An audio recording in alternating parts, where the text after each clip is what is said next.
Earlier that a man with the mother complex fantasizes on an ideal woman who will fulfill his fantasies, gratify all his infantile desires. He wants a girl just like the girl that married dear old dad. How does that mother complex affect his personal relationships with a woman? When a man has a mother complex, he's generally a split anima. Namely, on one side, his feminine side is he worships the feminine image too much. It's a kind of Virgin Mary or feminine Holy Ghost figure, the pure, wonderful woman, so to speak. And the other is the prostitute, with whom he has sex, but whom he thoroughly despises. This kind of split in the anima between the Virgin Mary and the prostitute is typical for the mother complex. And such men then, if they have to approach a woman, they don't know how to do it, because the one they admire too much, she's too pure, you can't stretch out your hand and touch her. And the other is easily conquered, but no partner really, just something to have sex with. And such men have also in their own way trouble to relate to women because of that split anima situation. Is promiscuity in a male connected with this split?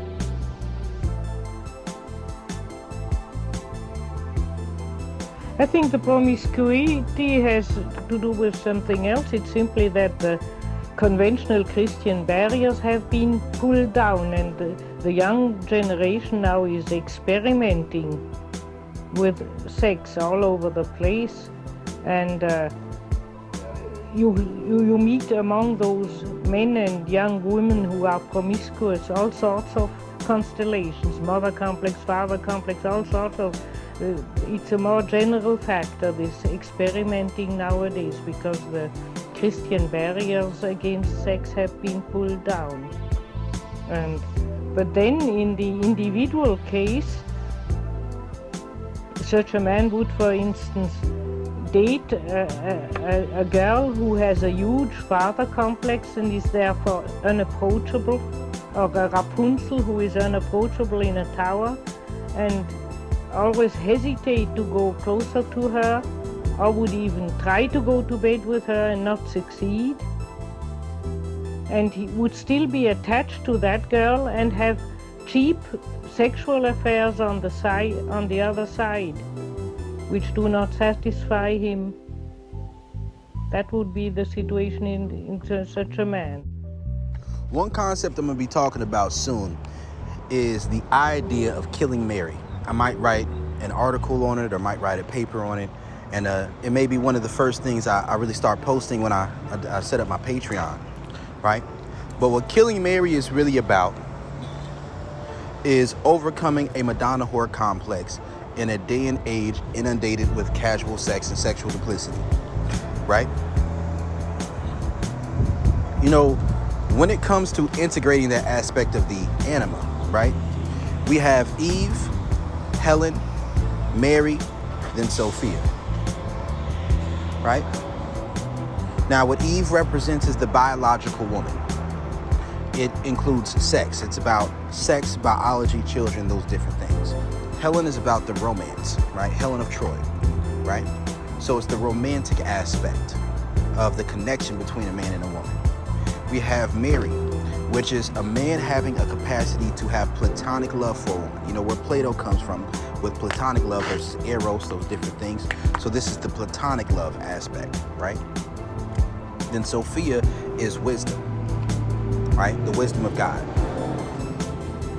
right? It's more transcendent.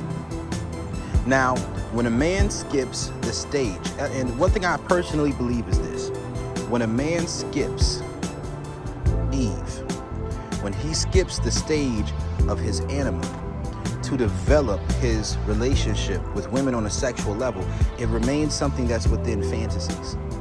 Now, these fantasies can be brought to life with social programming on the side of the man, especially through religious sexual indoctrination, you know, socially programmed identities about sexuality, viewing male sexuality as bad or as harmful, viewing male dominance as patriarchal and as misogynistic, viewing these things as things that are negative rather than something that a woman enjoys and likes if she's sexually attracted to you and respects you on a certain level, something that a woman craves from you, that dominant aspect of who you are as a man. What that does is it causes you to push this dominant primal aspect of your sexuality into your shadow, which oftentimes leads to a Madonna whore complex. So one way of overcoming that in a day and age in which there's a lot of sexual duplicity and there's a lot of sexual promiscuity is to, rather than shying away from viewing this aspect of women, the way you view women, because understand that the anima is the relating function when it comes to how you view women and also how you view your own emotions, your own femininity, your inner femininity, right? Now, when you are a man and you're in this society, a lot of what the blurred pill about is you go through that process, right, of learning to connect to women on a purely sexual primal level. See, one thing I personally believe is that when you skip the Eve aspect, the purely biological aspect, in learning the different aspects of what moves the needle with a woman on a primal sexual level, then every step you move above that unconsciously has an aspect of duplicity to it, and it automatically has a certain aspect of either transaction or transgression. You leave yourself very open to female manipulation tactics, where they use the idea of sex to draw you in to invest in them for the sake of either having transactional sex, where you're not truly embracing and experiencing the non-sexual aspects of a woman on an intrinsic level of enjoyment. But what it also does is it puts you into a scenario as a man where if you use these aspects, right, these different ideologies surrounding these different levels of integration of the anima, that you're operating out of the animus from a perspective, or you're speaking to her animus from a perspective that doesn't include her primal desires. Typically, unless it is in a duplicitous manner. So what can that look like? That can look like taking a woman out on dates because you want to have sex with her. Not having any true desire to connect with this woman emotionally, right? But using the idea of giving her emotional validation, social validation, financial investment, doing favors, even the idea of being spiritual, being a man of God, or the idea of wisdom, to try to wiggle your way into a woman sexually and to feel entitled to her body, right? And if you don't feel entitlement to it, then you feel shame towards yourself for the fact that this is something that you want, it's something that you desire, and then it causes you to split your anima into a Madonna whore complex. So what Killing Mary is about is getting to a place within your life, getting to a place within your mentality where you remove the desire for a virginal woman and viewing a woman's virtue from a perspective of she's virtuous by proxy of not being sexual, right? Because a woman is a full woman. A woman isn't just one aspect of these archetypes, right? So if you meet a woman who represents Mary in your mind, then your inclination is going to be towards platonic love while pushing sexuality into your shadow, or expecting this to be something that automatically has a capacity to be integrated. And that can be a very negative thing, right? It could turn out very negative. But what you also open the door for is not coming to the understanding that you can be direct with women about your sexual intentions, to seduce a woman, speaking directly to her sexual desires, to connect with her on that level, and to understand that just because you connect with a woman on that level doesn't mean that's the only level that you will or can ever connect with that woman on. Now, there are levels of integration to get beyond this. There are. But I do believe that to separate your value of a woman from your perception of her sexual past, or from your perception of her not being a sexual being, which may not be true, because for her to play that role in the anima, to play the anima in that way, she's repressing and rejecting sides of her own sexuality, putting her into a box that causes her to become sexually duplicitous. You can then view a woman non-sexually. You can view her value, not based off of her body count, not based off of her sexual past, but base it off of your actual compatibility with this woman on a sexual and on a non-sexual level. When you have platonic love with this woman, you already understand your desirability, so you're not using this subconsciously as a ploy to gain sexual access to her, right? When you view a woman romantically, you're actually present in the romantic interactions that you take place in. And when you're operating from wisdom, this isn't wisdom simply for the sake of taking advantage, but also for the sake of being mutually beneficial. But my personal belief is that unless you're in a position where you have the capacity to see yourself as someone that Eve, that the biological woman desires,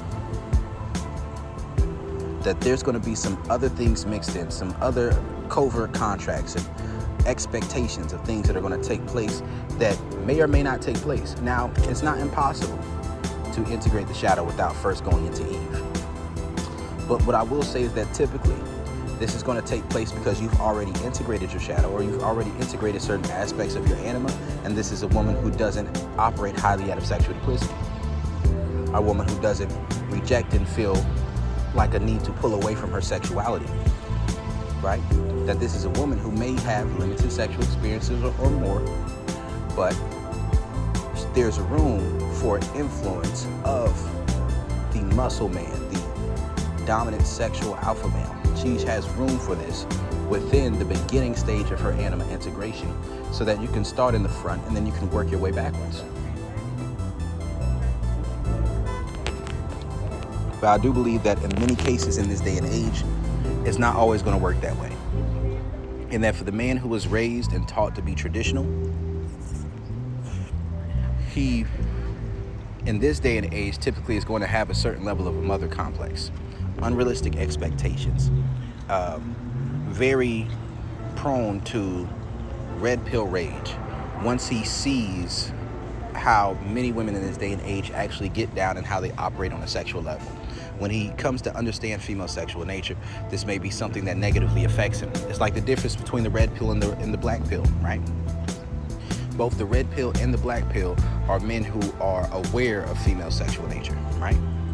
And I'm using Alan Roger Curry's definitions for red pill and black pill so much, not necessarily his for the purple pill, but for the red and the black pill.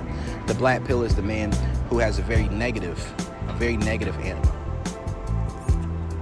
When he has this mother complex, and when he comes to understand the female sexual nature, he doesn't understand the energetic aspect, the pure compatibility aspect, the fact that her animus can be influenced by the man she's interacting with, and he believes that everything is about the size of his dick, how tall he is, how much money he has, creating a sense of nihilism and a very cynical outlook towards women. But when a man is red pill and he understands female sexual nature, once he is able to connect to the anima on a level of viewing himself as intrinsically sexually desirable, then this alleviates him from these negative views of women, and then he's able to separate judging a woman for her nature in a negative manner, and is able to just see where he fits in, to carve out his niche, to put himself in the correct position, and to set up his life in a way to get the outcomes that he desires. So this is Coach Brody, Killing Mary. I'm out.